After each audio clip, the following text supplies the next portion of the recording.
Bismillahirrahmanirrahim. Assalamualaikum warahmatullahi wabarakatuh. Alhamdulillah, alhamdulillahi wassalatu wassalamu ala rasulillah wa ala alihi wa ashabihi wa man walah wa la hawla wa la quwata illa billah. Alhamdulillah, ma'asyiral muslimin, para pemirsa Rabbani TV yang dimuliakan Allah Subhanahu wa taala. Tidak henti-hentinya kita bersyukur kepada Allah Subhanahu wa taala, yang mana Allah Subhanahu wa taala juga tidak henti-hentinya mencurahkan segala karunia dan nikmat-Nya kepada kita. Hingga pada kesempatan kali ini kembali Allah Subhanahu wa taala mengizinkan kita untuk bertemu dalam rangka kita mengharapkan kebaikan, mengharapkan ampunan Allah Subhanahu wa taala dan mengharapkan rahmat-Nya. Yang mana kita bersama-sama di dalam majelis ini kita belajar tentang ilmu agama kita. Yang dengan itu pula kita berharap bahwasanya kita termasuk di antara hamba-hamba yang diberikan kemudahan oleh Allah Subhanahu wa taala untuk bisa sampai ke surganya kelak. Amin. Maka untuk itu para pemirsa sekalian yang dimuliakan Allah Subhanahu wa taala, marilah kita menata niat kita, menata hati kita agar apa yang kita laksanakan seperti sekarang ini benar-benar mendapatkan ridhonya Allah Subhanahu wa taala. Baiklah para pemirsa yang dimuliakan Allah Subhanahu wa taala, ya kita melanjutkan pelajaran kita dari kitab Durusul Ahla Rabbiyah li ghairi natiqina biha karya Dr. Fi Abdul Rahim, terbitan dari Islamic University of Madinah. Dan alhamdulillah pada kesempatan yang lalu kita sudah sampai kepada kitab jilid yang kedua. Kemudian kita sudah sampai kepada pelajaran yang kelima, ya, pelajaran yang kelima. Dan kita sudah masuk kepada latihan-latihannya. Terakhir pada pertemuan yang lalu kita sampai kepada latihan yang ketiga, yang mana di latihan ketiga tersebut kita sudah mengenal yaitu peran kata atau kedudukan kata di dalam jumlah fi'liyah atau kalimat yang dimulai dengan kata kerja. Dan kita sudah mengenal ada yang namanya fa'il, yaitu ada yang namanya fi'il, ya, kata kerjanya, kemudian ada yang namanya fa'il, pelakunya, dan juga ada maf'ul bih atau sebagai objeknya atau yang dikenai perbuatan. Nah, itu sudah kita jelaskan pada pertemuan yang lalu, dan insya Allah pada pertemuan kali ini kita lanjutkan kepada latihan yang keempat. Dan untuk menjawab latihan yang keempat ini tentu ya kita harus paham terlebih dahulu dengan latihan sebelumnya, latihan yang ketiga. Maka untuk itu bagi yang belum mengikuti latihan ketiga silakan ya mengikuti dulu video sebelumnya supaya bisa menjawab dengan latihan yang keempat ini dengan tepat dan benar insya Allah. Baiklah para pemirsa, kalau sudah kita sekarang masuk kepada latihan yang keempat, dan silakan yang memiliki buku bisa dibuka bukunya halaman 32 ya, halaman 32, dan yang belum ada bukunya bisa download dulu di link yang ada di deskripsi. Nah, baik sekarang kita masuk kepada latihan yang keempat. Perintah dari mu'alif bahwasanya di sana perintahnya adalah ayyin ya, ayyin tentukan. Al-fa'il yaitu fa'il atau pelakunya, wal maf'ulu bih dan juga objeknya atau yang dikenai dengan perlakuan. Fil jumalil atiyah pada kalimat-kalimat berikut ini.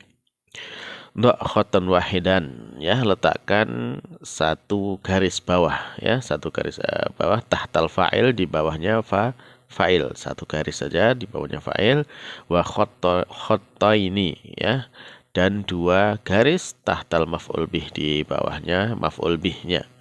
Nah, washkal dan berilah syakal atau berilah harokat ya, akhirakulin minhuma ya, di pada masing-masing dari akhir kata dari masing-masing dari keduanya, fa'il maupun maf'ul bihnya. Jadi intinya di dalam kalimat-kalimat ini kita sekarang diminta untuk menentukan ya, menentukan mana yang fi'il, mana yang fa'il dan mana yang maf'ul bih ya. Ya, kalau sudah menemukan fa'ilnya ya diberi garis bawah satu garis saja. Kalau maf'ul bihnya diberi garis bawah dua garis. Nah, kemudian setelah itu juga dilengkapi dengan harokat-harokatnya sampai huruf terakhirnya. Nah, insya Allah cukup jelas ya latihan yang keempat ini. Nah, baik kalau sudah jelas, silahkan sekarang ya dikerjakan terlebih dahulu dan nanti kita cocokkan jawabannya. Baik, silahkan dikerjakan dan di pause videonya.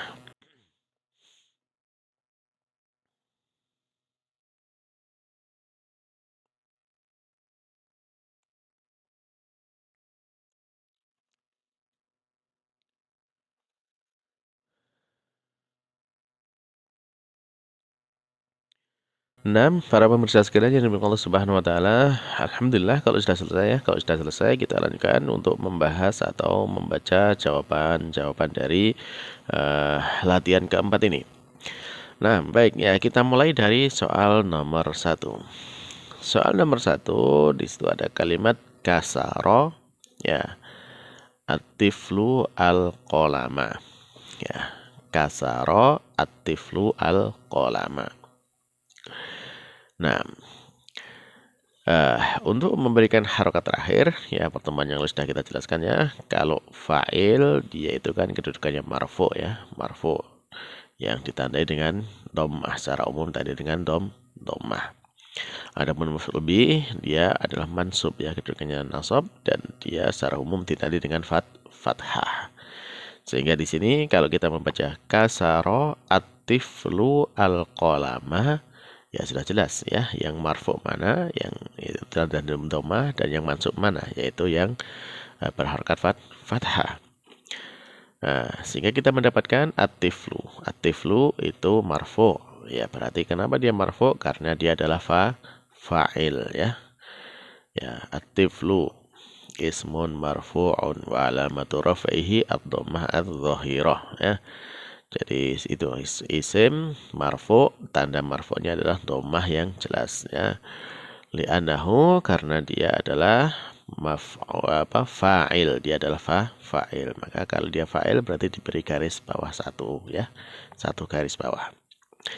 Al-qalama ya, dia adalah isim mansub ya, isim mansub walautu nasbihi, dan tanda nasabnya adalah al-fathah al-dhahirah, fathah yang jelas ya. Kenapa dia mansub? Karena dia adalah maf'ul bih ya, maf'ul bih. Sehingga kalau maf'ul bihnya al-qalama diberi garis 2. Baik, nah, sudah ya, jelas ya. Kasaro atiflu al-qalama. Artinya apa? Kasaro itu mematahkan atau merusakkan ya. Atiflu anak kecil, al-qalama yaitu pensil atau pena. Nah, baik, yang kedua, ghasalat Aminatu al-mindila. Ya, ghasalat fi'il ya, ghasalatnya fi'il. Aminatu ya, dia marfu, ada dhammahnya kan, berarti dia marfu. Aminatu ya, ghasalat Aminatu marfu, maka dia adalah fa'il, beri garis bawah satu. Al-mindila ya, dia fathah, berarti dia maf'ul bihnya ya, maf'ul bihnya. Sekarang dia diberi garis bawah 2. Apa artinya ini? Ghasalat itu ya telah mencuci. Aminatu Aminah ya sebagai pelakunya ya, ghasalat telah mencuci siapa? Yaitu Aminah. Aminah yang telah mencuci. Apa yang dicuci? Al-mindila, yaitu al-mindil kalau dicuci di sapu tangan ya. Mindil ini bisa berarti sapu tangan atau bisa berarti tisu. Nah, yang bisa dicuci kan sapu tangannya, bukan tisu. Nah, jadi di sini wasalat Aminatu al-mindila. Baik. Berikutnya yang ketiga. Yang ketiga kalimatnya adalah angkala Usamatu al-ainaba wa akalat zaujatuhu al-mauza. Nah. Ya. Baik. Dari apa yang kita baca tadi sudah kelihatan kan? Mana maf'ulnya, mana maf'ul bihnya, mana fa'ilnya ya. Akala itu fi'ilnya, telah memakan. Siapa yang makan? Ya berarti siapa fa'ilnya, siapa yang makan berarti siapa pelakunya, atau siapa fa'ilnya, yaitu Usamatu. Ya, dia fa'il Usamah, maka diberi dhammah. Akala Usamatu. Terus apa yang dimakan? Nah, berarti yang dimakannya adalah maf'ul bihnya, yaitu al-inaba, yaitu anggur. Ya, akala Usamatu al-inaba. Usamah dia marfu karena dia fa'il.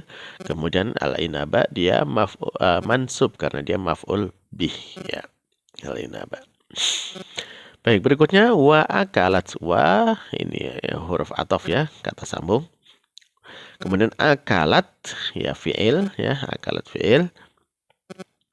Zaujatuhu istrinya, yaitu istrinya Usama ya, zaujatuhu. Nah, di sini wa akalat dan telah makan seorang perempuan. Akalat karena ada tak marbutohnya berarti yang makan ini seorang perempuan. Nah, siapa perempuan itu? Ya, perempuan itu adalah zaujatuhu, yaitu istrinya Usama. Berarti siapa pelakunya di sini atau fa'ilnya? Yaitu istrinya Usama yang telah makan. Seorang perempuan yang telah makan adalah istrinya Usama. Terus apa yang dimakan sama istrinya Usama? Al-mauza, yaitu pisang. Nah, sehingga jelas ya, fa'il atau pelakunya adalah istrinya Usama. Kemudian yang dimakan atau maf'ul bihnya yaitu al-mauza, yaitu pisang. Wa akalat zaujatuhu al-mauza.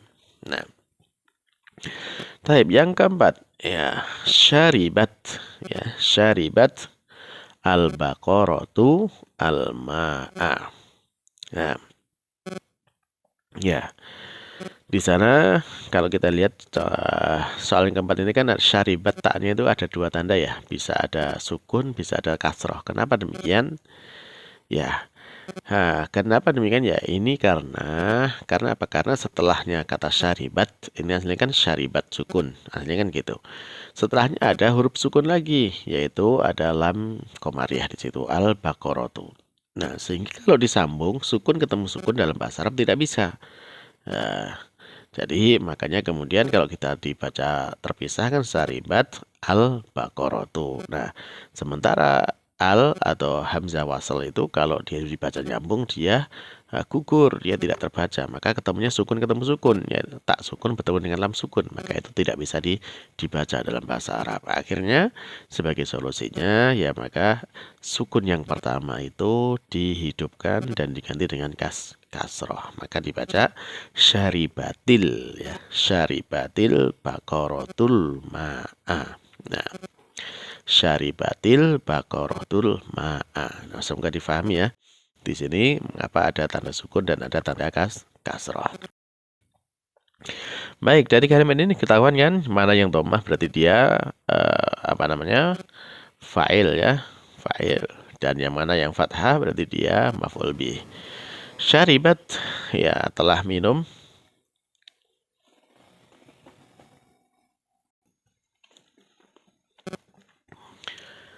Ya, artinya syaribat ya, syaribat telah minum ya al-baqaratu yaitu sapi betina al-ma'ah yaitu air. Baik, fa'ilnya al-baqaratu, maf'ul bihnya al-ma'ah. Nah, yang kelima, hafidho hamzatu al-Qur'ana. Hafidho hamzatu al-Qur'ana. Telah hafal siapa? Hamzah. Hamzah telah hafal. Apa yang dihafal? Al-Qur'an. Itu Al-Qur'an. Maka di sana ya pelakunya siapa? Fa'ilnya Hamzah. Kemudian Al-Qur'annya sebagai maf'ul bih. Nah. Baik, yang keenam. Dorobat Fatimatu bintaha. Ya, dorobat setelah memukul Fatimatu itu Fatimah. Nah, siapa yang dipukul? Bintaha, putrinya. Ya, putrinya. Berarti pelakunya siapa? Pelakunya adalah fa'ilnya Fatimatu. Nah, kemudian maf'ul bihnya yang menjadi objeknya adalah bintaha, putrinya. Baik, lanjut ya yang ketujuh. Nah, qatala ar-rajulu al-hayyata bil hajari. Qatala telah membunuh ar-rajulu seorang laki-laki al-hayyata yaitu ular bil hajarati dengan kayu. Nah,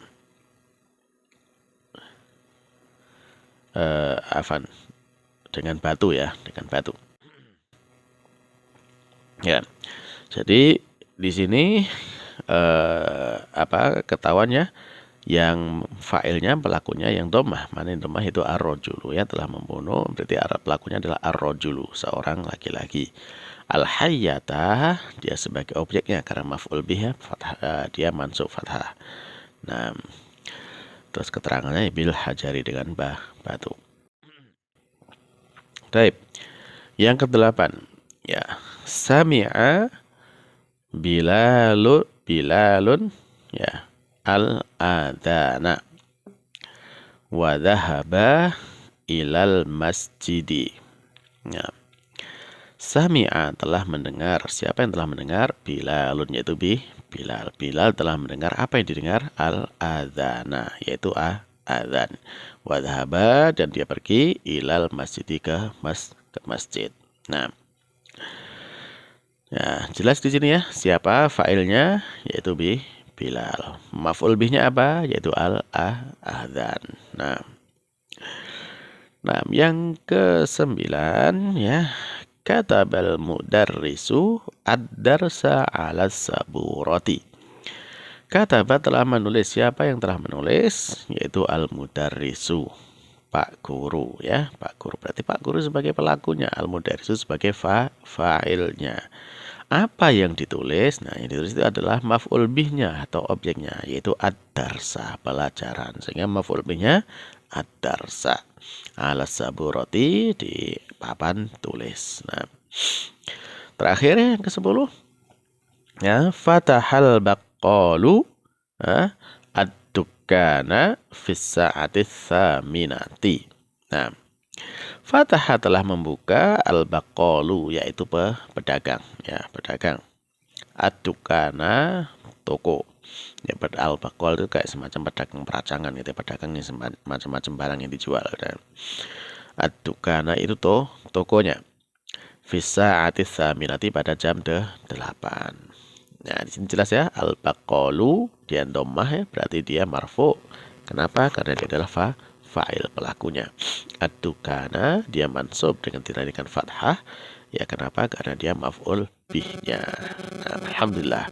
Baik ya, cukup jelas di sini ya apa yang kita pelajari dari latihan yang keempat. Nah, semoga dengan seperti ini kita akan semakin mudah nanti memahami ketika mendapatkan kalimat-kalimat atau nas-nas dalam berbahasa Arab, mana yang berharokat dhammah, mana yang berharokat fathah sesuai dengan kedudukannya di dalam kalimat tersebut. Baik, jazakumullah khairan atas segala perhatiannya. Ya, semoga Allah Subhanahu wa taala menjadikan apa yang kita pelajari ini bermanfaat untuk kita semuanya, dunia dan akhirat. Dan akhirul kalam kita tutup dengan doa kafaratul majelis. Subhanakallahumma rabbana wa bihamdika asyhadu an la ilaha illa anta astaghfiruka wa atubu ilaik. Wassalamualaikum warahmatullahi wabarakatuh.